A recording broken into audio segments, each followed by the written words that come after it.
सुधांशु दीक्षित जी मध्य प्रदेश से। सुधांशु जी नमस्कार। नमस्कार ma'am, good morning. Good morning, सवाल आपका।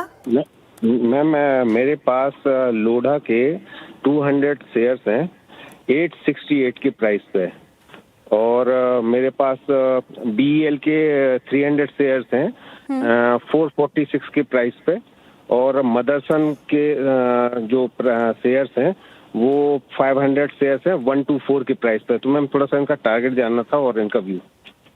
ठीक है, कोई दो सवाल एड्रेस कर सकते हैं सुधांशु जी, जो तो कौन? हाँ मैम, लोढ़ा और बीईएल। ठीक है, लोधा और बीएल एड्रेस कर लेते हैं। लोधा लेकर आइए फटाफट से स्क्रीन पर। 2.5% की तेजी के साथ कर रहा है कामकाज। आज के सेशन में क्वार्टर 4 नतीजे भी अच्छे थे और प्रॉफिट में भी हैं ये, तो होल्ड किया जाए। मानस जी, कहाँ तक के लेवल्स दिखाई दे रहे हैं आपको चार्ट्स पे लोधा में? तो देखिए, लोधा का पैटर्न पॉजिटिव लगता है। मेरे ख्याल से करीब 4 मंथ पहले स्टॉक ने बॉटम बनाया था, morning star pattern monthly chart पे देखने को मिला। उसके बाद से लगातार हाई टॉप्स हायर बॉटम बन रहे हैं। सबसे पहले तो आपको 100 मूविंग एवरेज जो कि 955 रुपए के आसपास है, उसी को टारगेट बनाना है। लेकिन पॉसिबिलिटी है कि 955 को ब्रेक करके 1050, जहां पर स्टॉक का 200 मूविंग एवरेज है, वहां तक स्टॉक जा सकता है। तो अपनी पोजीशन को होल्ड करें, एक स्टॉप लॉस जरूर से लगाएं 834 के नीचे। ओके, लोधा डेवलपर्स पर ये व्यू हो गया। दूसरा सवाल इनका बीईएल पर है, भारत इलेक्ट्रॉनिक्स, और वो लेकर आएगा स्क्रीन पर। इन्होंने अपनी खरीद बताई है 446 की, 439 के लेवल पर कर रहा है कारोबार। तो थोड़ा सा लॉस तो झेल रहे हैं, लेकिन पेडिग्री अच्छी है और एक महीने में 10% का रिटर्न तो दिया है बीईएल ने। क्या किया जाए मानस जी? होल्ड कर सकते हैं ये काउंटर? 473 इसका 52 वीक हाई देख पा रही हूँ मैं, वहां से करेक्ट होकर 440 के लेवल पर। कहां तक के लेवल्स अब दिखाई दे रहे हैं चार्ट्स पर? देखिए, short to medium term trend तो बहुत क्लियर दिखता नहीं है, क्योंकि 475 पे रेजिस्टेंस है और 400 रुपए पे सपोर्ट है। इसी रेंज में काफी समय से स्टॉक ट्रेड कर रहा है।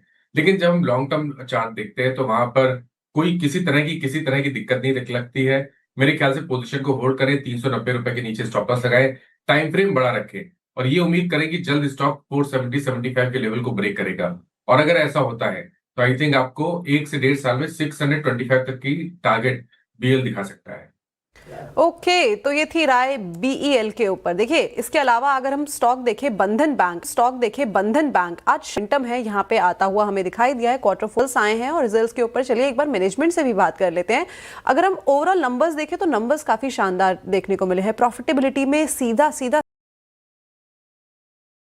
मुनाफा बांधने की सलाह है, की तेजी के साथ ये कामकाज करता हुआ दिखाई दे रहा है। मानस सर, क्या लगता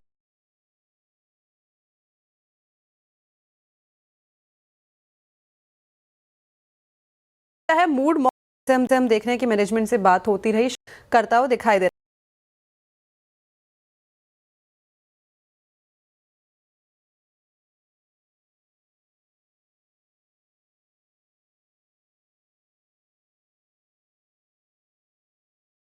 अपसाइड मूवमेंट आता हुआ दिखाई दे रहा है। 11% की तेजी के साथ ये कामकाज करता हुआ दिखाई दे रहा है। मानस सर, पहले से है लोअर लेवल से यहाँ मुनाफा बांधने की सलाह है, या अभी भी स्टिक अराउंड करें, लुकिंग एट मैनेजमेंट आउटलुक और एसेट क्वालिटी ऑफ बिजनेस?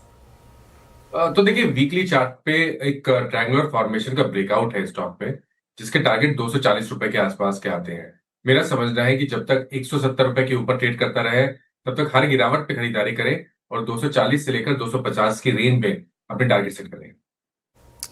बंधन बैंक 11.5% अप आज के सेशन में। स्क्रीन से आवाज पर हुई थी सटीक एनालिसिस और बताया गया था आफ्टर रिजल्ट कि आज का हीरो ऑफ द डे होगा, और वही होता हुआ नजर आया है। मैनेजमेंट भी पॉजिटिव, रिजल्ट अच्छे, तो स्ट्रीट ने किया है रिवॉर्ड। अगले कॉलर की तरफ चलते हैं। चलिए, अब हमारे साथ जुड़ रहे हैं राम्य भूषण जी लखनऊ से। राम्य जी नमस्कार। नमस्कार मैडम जी, सवाल आपका। मैडम, मेरे पास पीएनबी के 2500 शेयर हैं 129 रुपए के रेट पे, लगभग 1 साल से ऊपर हो गया उसको होल्ड करे हुए। तो उसमें क्या करना चाहिए मैडम? ठीक है, आपने अपनी खरीद बताई 129 और 1 साल में मात्र 8% का रिटर्न देख पा रही हूँ मैं। इस साल तो नेगेटिव रिटर्न ही दिया है, लेकिन एक महीने में कोशिश की थी। अब ये प्रोविजनिंग वाली गाइडलाइन आ गई है मानस जी। हालांकि निचले स्तरों से आज रिकवरी की कोशिश की है, 1 साल से होल्ड कर रहे हैं, कुछ खास मुनाफा कमाया नहीं है इन्होंने। तो पीएनबी पर अब क्या व्यू बनेगा? देखिए, व्यू बहुत ज्यादा पॉजिटिव नहीं है। पुल बैक जरूर दिखने को मिला, लेकिन 200 मूविंग एवरेज के ऊपर निकलना स्टॉक के लिए बहुत मुश्किल हो रहा है।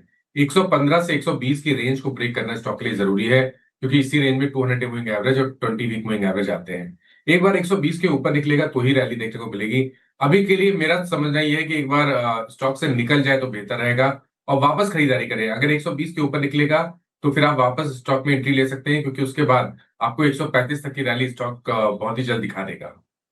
ओके, अच्छी खासी तेजी आने वाले टाइम पे देखने को मिल सकती है, लेकिन बता दिए गए हैं खास लेवल्स जो आपको रखने होंगे ध्यान में। ये थी राय पीएनबी के ऊपर। चलिए आगे बढ़ा जाए। अगले दर्शक पुणे से लीला जी हमारे साथ जुड़े हैं। Leela ji good morning. Good morning ma'am, good morning जी बताइए क्या सवाल। सीजी पावर खरीदना चाहता हूँ, 30 शेयर खरीदा हूँ, 100 रुपीज के प्रॉफिट है। क्या सही समय है खरीदने का और नहीं, कहाँ तक जाएगा उसका ये भविष्य? ओके, पिछले एक महीने की बात करें तो अच्छी रैली यहाँ पे देखने को मिली है। करीबन 28% का जंप पिछले एक महीने में ही सीजी पार के अंदर हमें आता हुआ दिखाई दिया है। और जो इन्होंने अपना बाइंग प्राइस बताया है वो है 712 रुपए का। 30 शेयर्स इनके पोर्टफोलियो में है। 837 के स्तर पे ये कारोबार कर रहा है। इनफैक्ट पूरे ही अगर हम सेक्टर की बात करें तो फ्लेवर में ये सेक्टर पिछले लंबे टाइम से बनता हुआ दिखाई दिया है ड्यू टू मेनी फैक्टर्स। जिस तरीके से पीक डिमांड भी है उसके चलते भी यहाँ पे एक ट्रैक्शन आता हुआ दिखाई दिया। बट आगे की जर्नी कैसी रह सकती है मानस जी, और क्या करा जाए इस टाइम पे, और एडिशन कर सकते हैं? तो देखिए, पिछले अगर हम 1.5 साल की बात करें तो 2 बार स्टॉक करेक्ट हुआ है और दोनों बार स्टॉक ने 550 के आसपास बॉटम बनाया है। अब स्टॉक तैयार है अपने ऑल टाइम हाई को ब्रेक करने के लिए। एक बार ये 850 860 की रेंज को ब्रेक करेगा तो नई रैली के लिए तैयार हो जाएगा। अभी तक का स्ट्रक्चर पॉजिटिव है, इसलिए मेरी राय में यहाँ पर बने रहिए। टाइम फ्रेम रखे करीब करीब 1 से 1.5 साल का। स्टॉप लॉस लगा के रखे 700 रुपए के नीचे और टारगेट सेट करें 1100 से 1150 के। तो यहाँ पर लॉन्ग टर्म के लिए अभी भी खरीदारी की जा सकती है। ओके, लॉन्ग टर्म के लिए अभी भी खरीदारी की जा सकती है। और ये स्पेस का बड़ा प्लेयर साथ ही प्रिफर्ड पिक्स में भी शुमार रहता है सीजी पार। स्टॉप लॉस मेंटेन कीजिए और होल्ड करने की राय है। फिलहाल 1100 तक की टारगेट एक्सपेक्टेड है।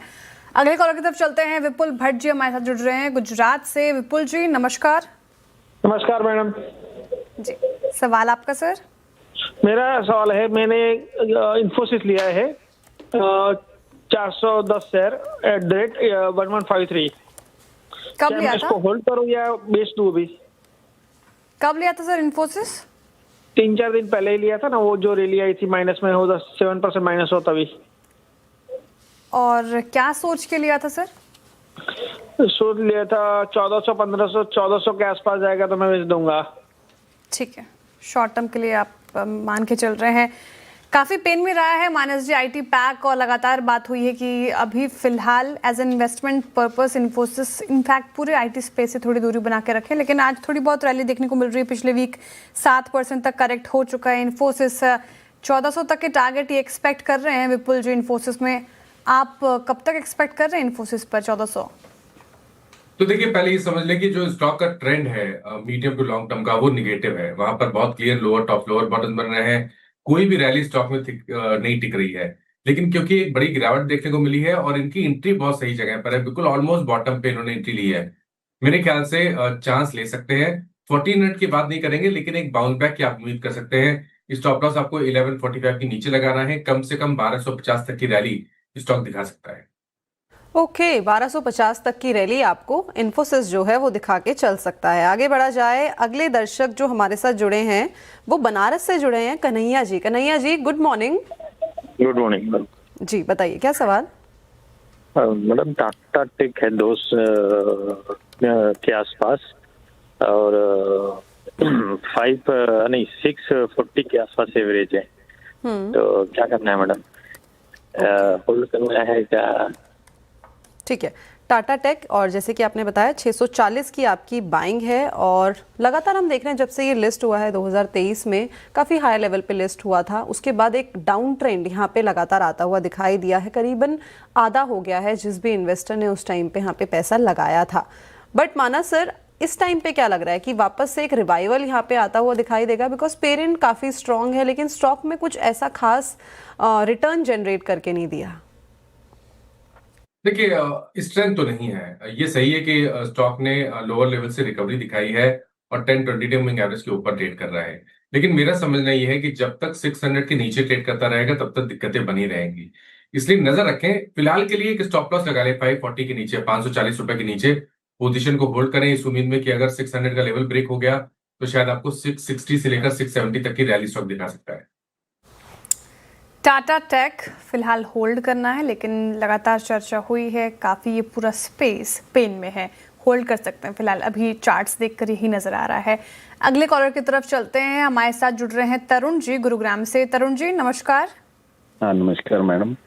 जी। I am having a stock of Adani energy solution ma'am, and I have a 2000 stock at 960. I want to hold it for 1 year. Just wanted to know the future, ma'am. Okay, the future seems bright क्योंकि Adani energy एक महीने का chart लेकर आई है screen पर, 53% से ज़्यादा के रिटर्न्स मिले हैं मानस जी।